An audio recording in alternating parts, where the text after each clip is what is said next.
বন্ধুরা, ইংল্যান্ডের বিরুদ্ধে প্রথম ওডিআই খেলা হবে 6 ফেব্রুয়ারি। ম্যাচটা কিন্তু খেলা হবে নাগপুরের বিদর্ভ ক্রিকেট অ্যাসোসিয়েশন স্টেডিয়ামে।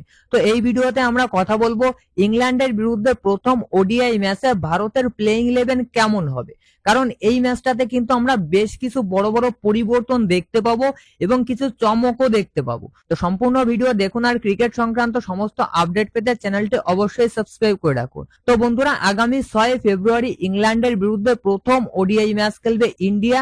আর এই ম্যাচটাতে কিন্তু আমরা আমাদের ওডিআই টিমের মেইন প্লেয়ারদেরকে দেখতে পাবো একমাত্র জসপ্রীত বুমরা বাদে।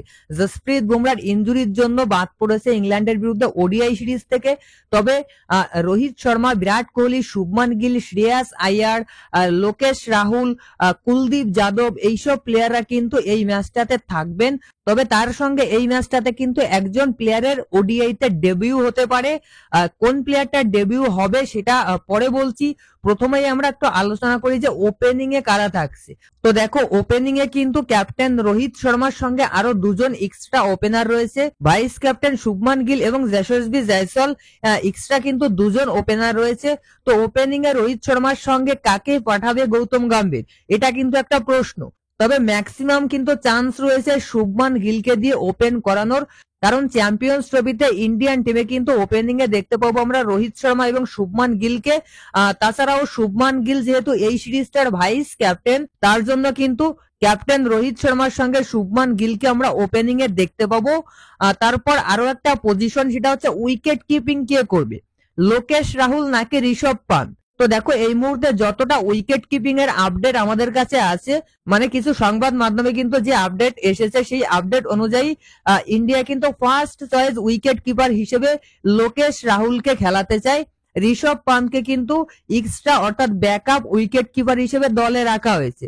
তো উইকেট কিপিং এ আমরা মোস্ট প্রবাবলি লোকেশ রাহুলকেই দেখতে পাবো। এবার আসছে আরেকটা পজিশনে, সেটা হচ্ছে রবীন্দ্র জাদেজা এবং অক্ষর প্যাটেল। এই দুজনের যে কোনো একজনকে কিন্তু ইন্ডিয়া খেলাবে।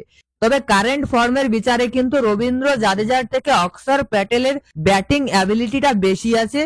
এই মুহূর্তে অক্ষর প্যাটেল কিন্তু দুর্দান্ত ব্যাটিং করছে 3 ফরম্যাটেই। সুতরাং রবীন্দ্র জাদেজা অথবা অক্ষর প্যাটেল দুজনের যে কোনো একজনকে খেলানো হবে। খুব সম্ভবত কিন্তু অক্ষর প্যাটেলকে খেলাতে পারে। তবে রবীন্দ্র জাদেজাও কিন্তু রেসে আছে, অর্থাৎ 7 নম্বর পজিশনটাই কিন্তু রবীন্দ্র জাদেজা অথবা অক্ষর প্যাটেল দুজনের যে কোনো একজনকে খেলাবে। আর একজন প্লেয়ারের কিন্তু ডেবিউ হবে, সেই প্লেয়ারটা হচ্ছে বরুণ চক্রবর্তী। হ্যাঁ বন্ধুরা, বরুণ চক্রবর্তী কিন্তু ইংল্যান্ডের বিরুদ্ধে প্রথম ওডিআই ম্যাচে ইন্ডিয়ান ওডিআই টিমে অভিষেক করতে চলেছেন। কেননা এই মুহূর্তে কিছু আপডেট টিম ম্যানেজমেন্ট দিয়েছে, সেই আপডেট অনুযায়ী বরুণ চক্রবর্তীকে কিন্তু এই 3টে ম্যাচ খেলাবে, অর্থাৎ ইংল্যান্ডের বিরুদ্ধে 3টে ওডিআই ম্যাচ খেলাবে। বরুণ চক্রবর্তীর ওডিআইতে কেমন অ্যাবিলিটি রয়েছে সেটা বিচার করার জন্য, অর্থাৎ এই সিরিজটা কিন্তু বরুণ চক্রবর্তীর জন্য একটা পরীক্ষামূলক সিরিজ বলা চলে।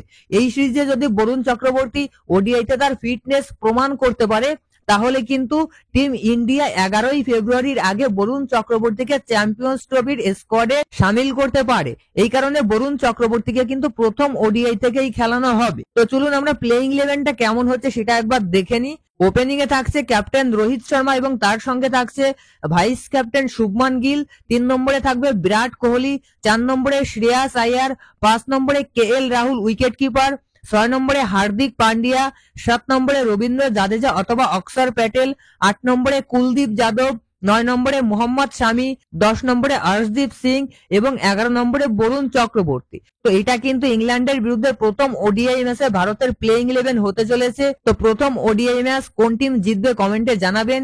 ভিডিও ভালো লাগলে অবশ্যই লাইক করবেন আর ক্রিকেট সংক্রান্ত সমস্ত আপডেট পেতে চ্যানেল অবশ্যই সাবস্ক্রাইব করে রাখবেন। ধন্যবাদ।